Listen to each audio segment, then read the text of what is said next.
So, believe it or not, it is roughly 100 days or so since David Cameron was brought back from the political wilderness to become, well, Foreign Secretary. And I think, as I have said numerous times on this channel, if a politician does something good, I think they should be, say, hey, you are doing a good job, good on you. And even if, let's say, Boris Johnson did something good when he was office, even if Liz Truss, did something good, which they didn't, but if they actually did do something good, then I think they should be said, "Hey, that's something good," because I think you should say to people, even if they're of an opposing, different political party, etc., you should say, "Well, actually, that was an achievement. That is something that was good, and that should be something that's recognized." That helps develop good politics, but it also goes to show you, by the way, that shockingly, if you put good people who know what they're doing into a ministerial position, which, bear in mind, foreign secretary, quite an important ministerial position, then shockingly, they will do a good job. you know? And we've had really for quite some time just constant disasters after disasters to complete, well, trash fires of people put into ministerial positions and just absolutely underperform, not perform, or just be on an absolute, complete, and utter fail train. Uh, So honestly, as much as painful as this is going to be, we do have to recognize that Cameron's first 100 days as foreign secretary, well, they've been relatively actually quite good. So before we go talking more about what Cameron's been up to in his first 100 days, let's, like I say, as always, click on the like, click on the share button. If you're new to the channel, click the subscribe button. There's also the Pony Club down below that you can join. There's the Patreon page as well. There's the Buy Me Coffee link where you can buy me coffee. And of course, there's a YouTube thank you button. And of course, you can always just click the like and share button. That always helps out the channel. And don't forget to leave a comment down below as well. So, first things first, why? Why is Cameron doing such a good job as foreign secretary? Well, there's a couple of reasons, but we're going to focus on the big one. That is, obviously, he was a former prime minister. He knows most of the people in the room when he goes to see people, when he goes on a trip to see people, when he goes to the UN. He knows those people. He's met them before. He has that rapport. And from what we've heard from insiders, he has that way of interacting with them that is good, and he is an actually good diplomat. So, shock horror, a conservative who is actually competent at something happens to be David Cameron when it comes to foreign affairs. And he has been called multiple times during his first days. People have called him the Prime Minister of Foreign Affairs. Rishi Sunak ultimately has not been interested in, the foreign affairs stuff.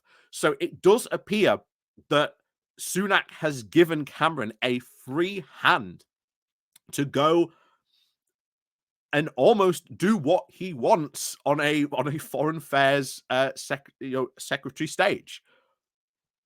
Normally that doesn't happen, but to have someone who is actually a good diplomat, good at negotiations, good at these types of skills, being in office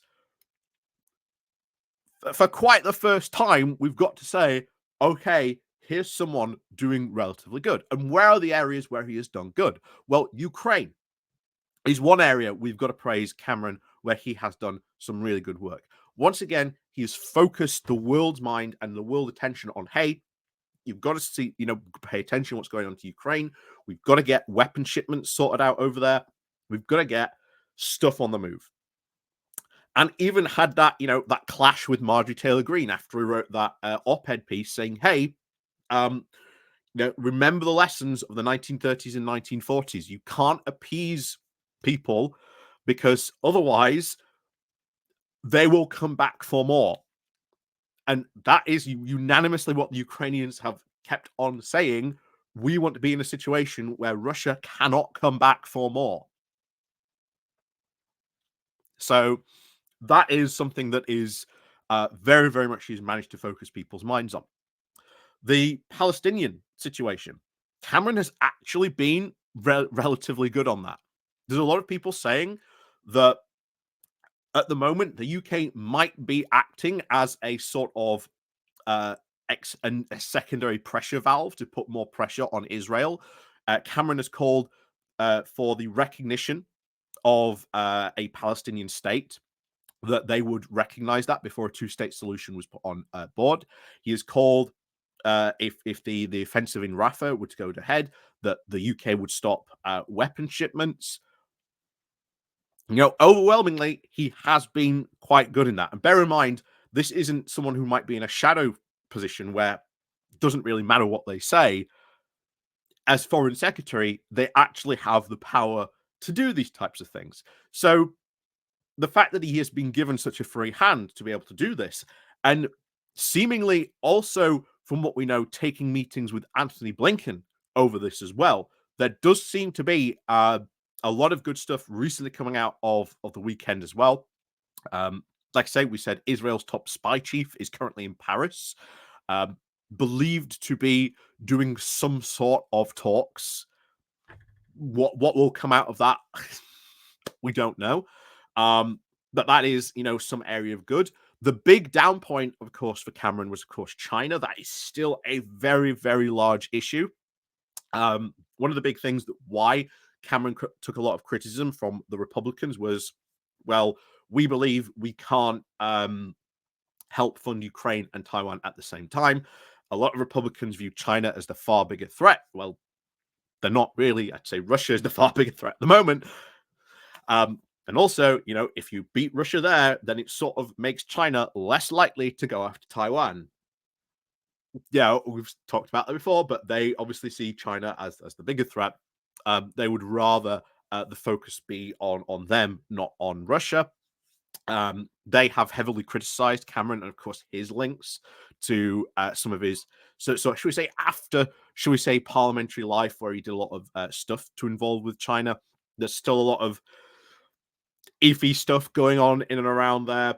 When he sort of took the position, it's his weak point. It's his sort of Achilles heel. But at the moment, he does have sort of seemed to have been able to alleviate those concerns. Whether those concerns might become an issue further down the line, we'll see. But so far, as we've said, his first 100 days, he's doing good. And bear in mind, Cameron's obviously a lord. He's not an MP. So he doesn't have to run back to Parliament to participate in, to take part in votes or do constituency work. He can just entirely focus on, being the foreign secretary. And from what we can tell, and from what other people I've seen said about Cameron in that position, he absolutely loves it. That's his entire thing that he loves doing, and I think that has been the big advantage to him, and that's why I think at the moment you're like, oh my god, someone competent doing an actually good job from this Tory government. What shock horror. But this is the type of serious professional attitude and taking their job seriously that we should be seeing from the rest of the cabinet. But we don't, because they're all a massive pile of omnishambles that just can't seem to get their act together and just keeps on falling over again and again and again. But there is Cameron doing an actual good job. And as I've said, I think, hey, if someone's doing a good job, they should be recognized, even if it's someone like David Cameron. So let me know what you think down below. And of course, as always, please do remember to click on the like and share button. And of course, we'll see you all next time.